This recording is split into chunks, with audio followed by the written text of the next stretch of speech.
ഈ ഒരു സീസണിൽ Arsenal fans were expecting a quadruple. കാരബാओ കപ്പിന്റെ finale versus Manchester city. Arsenal 2-0 ആ ഒരു മാച്ചിൽ തോറ്റ് കപ്പ് പോയി എന്ന് മാത്രമല്ല, ചില സമയത്ത് ആഴ്സണൽ കളിക്കുന്ന ആ ഒരു ബാക്ക്വേർഡ് ഫുട്ബോൾ അത് ഇച്ചിരി കൂടെ എക്സ്പോസ് ആയ ഒരു മാച്ച് കൂടെയാണിത്. അത് ആഴ്സണൽ ഫാൻസിന് കുറച്ച് ടെൻഷനൊക്കെ ഈ ഒരു സീസണിന്റെ കാര്യത്തിൽ കൊടുക്കണ്ടോ ഇല്ലേന്നൊന്നും എനിക്കറിയില്ല. കാരണം ദേ ആർ ഓൾവേസ് ഡെലൂഷണൽ. അതുകൊണ്ട് അതിനെ പറ്റിയിട്ടൊന്നും ഞാൻ കൂടുതൽ പറയണില്ല. ബട്ട് സ്റ്റിൽ ഈ ഒരു മാച്ചിലെ തോൽവി അവരുടെ ഈ ഒരു സീസണിനെ അത്രയധികം നെഗറ്റീവായിട്ട് ബാധിക്കാനൊന്നും പോണില്ല. എങ്കിൽ പോലും അവർക്ക് നേടാമായിരുന്ന ഒരു ട്രോഫിയാണിത്. കാരണം സിറ്റി അത്ര ഫോമിലുള്ള ടീമൊന്നുമല്ല. അങ്ങനെയുള്ള ഒരു സിറ്റുവേഷനിൽ ആഴ്സണൽ ഇതുപോലെ സ്ട്രഗിൾ ചെയ്യുകയാണെന്നുണ്ടെങ്കിൽ ചാമ്പ്യൻസ് ലീഗ് പോലെയുള്ള ടൂർണമെന്റ്സിൽ അത്രക്ക് അങ്ങോട്ട് പ്രതീക്ഷ വെക്കണമെന്നുള്ള കാര്യത്തിലാണ് എനിക്ക് ആഴ്സണൽ ഫാൻസിന്റെ കാര്യത്തിൽ ചെറിയൊരു ഡൗട്ട് ഉള്ളത്. അതാണ് ഞാൻ നേരത്തെ പറഞ്ഞത്, ദേ ആർ ഓൾവേസ് ഡെലൂഷണൽ. ഈ ഒരു മാച്ച് കഴിഞ്ഞപ്പോൾ എൻ്റെ മൈൻഡിൽ ഉണ്ടായിരുന്ന 2 കാര്യങ്ങൾ.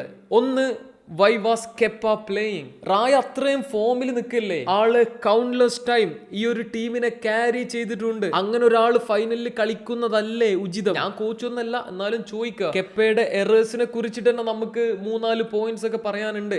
ദോക്കൂനെ ഫൗൾ ചെയ്തത്, സ്ട്രെയിറ്റ് റെഡ് കാർഡ് കിട്ടാനുള്ള ചാൻസസ് ഉണ്ടായിരുന്ന ഒരു മൊമെന്റ്. അതുപോലെ സിറ്റിയുടെ ഫസ്റ്റ് ഗോൾ, ആ ഒരു ക്രോസ് കളക്ട് ചെയ്തിരുന്നെങ്കിൽ ഒറൈലി ആ ഒരു ബോൾ ഹെഡ് ചെയ്യൂല. അങ്ങനത്തെ മിസ്റ്റേക്സ് ഒന്നും അതും ഒരു ഫൈനലില് വി കനോട്ട് അക്സെപ്റ്റ്. പിന്നെയുള്ള ഒരു ക്വസ്റ്റ്യൻ, അറ്റാക്കിംഗ് വൈസ് ആഴ്സണലിന്റെ പ്ലാൻ എന്തായിരുന്നു എന്നുള്ളതിനെ പറ്റിയിട്ട് ആർക്കും ഇപ്പോഴും ഒരു ഐഡിയ ഇല്ല. കാരണം പെപ്പും ടീമും ആഴ്സണലിനെ പ്രസ് ചെയ്യണ പോലും ഇല്ല. കെപ്പയുടെ കാലിൽ ബോളുള്ള സിറ്റുവേഷനിൽ പോലും അവരിങ്ങനെ വെയിറ്റ് ചെയ്യാം ആഴ്സണൽ എന്ത് ചെയ്യുമെന്ന് നോക്കിയിട്ട്.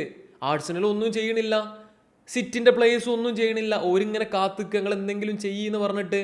എന്തപ്പത്, 2 ടീമിനും ഒന്നും ചെയ്യണ്ടേ? എന്തൊക്കെയാണേലും പെപ്പിനെ സംബന്ധിച്ച് ഈ ഒരു റിസൾട്ട് അത്രക്കും സമാധാനം കൊടുക്കുന്ന ഒരു കാര്യാട്ടോ. ചാമ്പ്യൻസ് ലീഗിലെ എലിമിനേഷനും പ്രീമിയർ ലീഗിലെ കൺസിസ്റ്റൻസി ഇല്ലായ്മയും ഇതെല്ലാം കൂടെ പെപ്പിന്റെ കാര്യത്തിൽ പലർക്കും ഇൻക്ലൂഡിങ് സിറ്റി ഫാൻസ് വലിയ ഡൗട്ട്സ് ഒക്കെ ഉണ്ടായിരുന്നു. എന്തായാലും ഈ ഒരു മാച്ചിൽ ആള് സിറ്റുവേഷൻ അനുസരിച്ച് തന്നെ അഡാപ്റ്റ് ചെയ്തു ആൻഡ് ഹി വോൺ. ആളുടെ സ്റ്റാൻഡേർഡിൽ മാച്ച് ചെയ്യുന്ന ഒരു ട്രോഫിയൊന്നും അല്ലെങ്കിലും കുറച്ചു കാലം ഓവർ തിങ്ക് ചെയ്യാതെ സമാധാനത്തോട് ആൾക്കിനി ഇരിക്കാം. ആഴ്സണലിനെ സംബന്ധിച്ചും അർട്ടേറ്റയെ സംബന്ധിച്ചും ഈ ഒരു റിസൾട്ട് അവർ ഓവറായിട്ട് ചിന്തിക്കേണ്ട ആവശ്യമൊന്നുമില്ല. കാരണം എങ്ങനെ പോയാലും ഈ ഒരു സീസണിൽ അവർക്ക് നല്ല ഒരു കുറച്ച് റിസൾട്ട്സ് വരാനുണ്ട്. ആൻഡ് ഓവറോൾ ഇതൊരു നല്ല സീസൺ തന്നെ ആയിട്ട് എൻഡ് ചെയ്യുമെന്നാണ് എനിക്ക് തോന്നുന്നുണ്ട്. ആഴ്സണൽ തോറ്റെങ്കിൽ പോലും അത് സെലിബ്രേറ്റ് ചെയ്യാൻ കഴിയാതിരിക്കുകയാണ് അവരുടെ റൈവൽസ് ആയിട്ടുള്ള ടോട്ടൻഹാം. കാരണം ഇറ്റങ്ങൾ മിക്കവാറും റെലഗേറ്റ് ആവട്ടോ. ഒരു കാലത്ത് ഒരു തരത്തിൽ ബിഗ് ക്ലബ്ബ് എന്ന് പറഞ്ഞ് നടന്നൊരു ക്ലബ്ബാണിത്. ഇന്നലെയും തോറ്റു നോട്ടിംഗ്ഹാം ഫോറസ്റ്റിനെതിരെ 3-0. കറന്റ്ലി റെലഗേഷന്റെ ഒരൊറ്റ പോയിന്റ് മുന്നിലായി ഇവർ നിൽക്കുന്നുണ്ട്, 17ാം സ്ഥാനത്ത്. നെക്സ്റ്റ് അപ്പ് ലാ ലീഗയിൽ FC ബാഴ്സലോണ റയോ വയോകാനയെ തോൽപ്പിച്ചിട്ടുണ്ടായിരുന്നു. കുറച്ച് ദിവസം മുന്നേ വരെ വില്ലനായിട്ട് പറഞ്ഞുകൊണ്ടിരുന്ന റൊണാൾഡ് അരോഹോയുടെ ഒരൊറ്റ ഗോളിലെ ഒരു ഗ്ലാമറസ് റിസൾട്ട് അല്ലെങ്കിലും വളരെ ഇമ്പോർട്ടൻ്റ് ആയിട്ടുള്ള 3 പോയിന്റ്സ്. എക്സ്പെഷ്യലി അപ്പുറത്ത് റയൽ മാഡ്രിഡ് അത്ലറ്റിക്കോ മാഡ്രിഡിനെതിരെ കളിക്കാനിരിക്കുന്ന സമയം കൂടെ ആവുമ്പോൾ.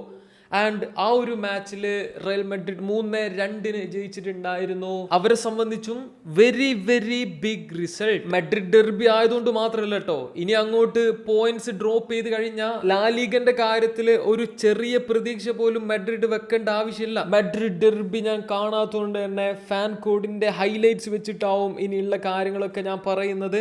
ഡീപ്പായിട്ടുള്ള ഒരു സംഭവങ്ങൾ പ്രതീക്ഷിക്കണ്ട. ആദ്യം തന്നെ തിബോ കോർട്ടോയുടെ അഭാവത്തിൽ സ്റ്റെപ്പ് അപ്പ് വന്ന ലൂനിൻ, ആളുടെ ഭാഗത്തുനിന്ന് വളരെ ഡീസന്റ് ആയിട്ടുള്ള ഒരു പെർഫോമൻസ്. റീസെന്റ് നമ്മൾ കണ്ടതാ, പല ടീമിന്റെയും ബാക്കപ്പ് കീപ്പേഴ്സ് പെട്ടെന്ന് 11ക്ക് വരുമ്പോൾ അവരുടെ ഭാഗത്തുനിന്ന് വരുന്ന മിസ്റ്റേക്സ് ആണ് ടീമിന് പലപ്പോഴും മാച്ചസ് കോസ്റ്റ് ചെയ്യുന്നത്. എന്തായാലും ലുനിന്റെ ഭാഗത്തുനിന്ന് അങ്ങനെയൊന്നും അധികം ഉണ്ടായില്ല എന്നുള്ളത് മാത്രമല്ല, കോർട്ടുവ തിരിച്ചു വരുന്നത് വരെ റിലയബിൾ ആയിട്ടുള്ള ഒരാൾ ഇവിടെ ഉണ്ട് എന്നുള്ള കാര്യം കൂടെ, ആ ഒരു ഗ്യാരണ്ടി കൂടെ മാഡ്രിഡ് ഫാൻസിന് ആള് കൊടുത്തിട്ടുണ്ട്. വിനിയുടെ ഭാഗത്തുനിന്ന് ഒരു ക്ലച്ച് പെർഫോമൻസ്, ആ ഒരു പെനാൾട്ടി ആള് സ്കോർ ചെയ്തു. ആൻഡ് 72ാം മിനിറ്റിലൊക്കെ ആയിട്ട് വിന്നിംഗ് ഗോൾ, ഒരു കിഡിലൻ ഗോളൻ ആൾ സ്കോർ ചെയ്തിട്ടുണ്ടായിരുന്നു. പിന്നെ ഉള്ളത് വാൽവെർദെ. ആ ഒരു ഗോളില്ലേ, വാൽവെർദെ അടിച്ച ഒരു ഗോള്, അത് വാൽവെർദെ മാത്രമേ അടിക്കുള്ളൂ. കാരണം അങ്ങനെ ഒരു മിസ്റ്റേക്ക് എക്സ്പെക്ട് ചെയ്തിട്ട് അവിടുന്ന് ആള് ഓടിയെത്തി. അങ്ങനത്തെ എഫേർട്ട് എടുക്കാനുള്ള പാഷനും മെന്റാലിറ്റിയും ഒന്നും എല്ലാ പ്ലേയേഴ്സിനും ഇല്ല. അത് വാൽവെർദനെ പോലുള്ള ചുരുക്കം ചില പ്ലേയേഴ്സിനേ ഉള്ളൂ. And he did it again. വളരെ ഇമ്പോർട്ടൻ്റ് ആയിട്ടുള്ള ഒരു ഗോൾ ആള് അങ്ങനെ സ്കോർ ചെയ്ത്. He also got A straight red card. അത്ര വലിയൊരു ഫൗളായിട്ട് എനിക്ക് തോന്നിയില്ല. ബട്ട് സ്റ്റിൽ റഫറിക്ക് അതൊരു ഡേഞ്ചറസ് കണ്ടക്ട് ആയിട്ട് തോന്നിയിട്ടുണ്ടാകാം. സ്ട്രെയിറ്റ് റെഡ് കിട്ടി. റയൽ ഒരു 10-15 മിനിറ്റോളം ഒരാൾ കുറച്ചേ കളിച്ചത്, കുറച്ച് ബുദ്ധിമുട്ടിയിട്ടുണ്ടാവരും. അത്ലറ്റിക്കോ ഈ ഒരു മാച്ചിൽ അടിച്ച 2 ഗോളും was brilliant. First goal Luqman score ചെയ്യുന്നതിന് മുന്നേ ഉണ്ടായിരുന്ന ആ ഒരു ലിങ്കം വിത്ത് സിമിയോനെ, നല്ലൊരു അസിസ്റ്റ്, നല്ലൊരു ഗോള്. ആൻഡ് സെക്കൻഡ് ഗോളിനെ കുറിച്ച് പിന്നെ ഞാൻ പറയേണ്ട ആവശ്യമില്ലല്ലോ. സബ്ബായിട്ട് ഇറങ്ങിയതാ മൊളീന, അടിച്ചാണ് കയറ്റി.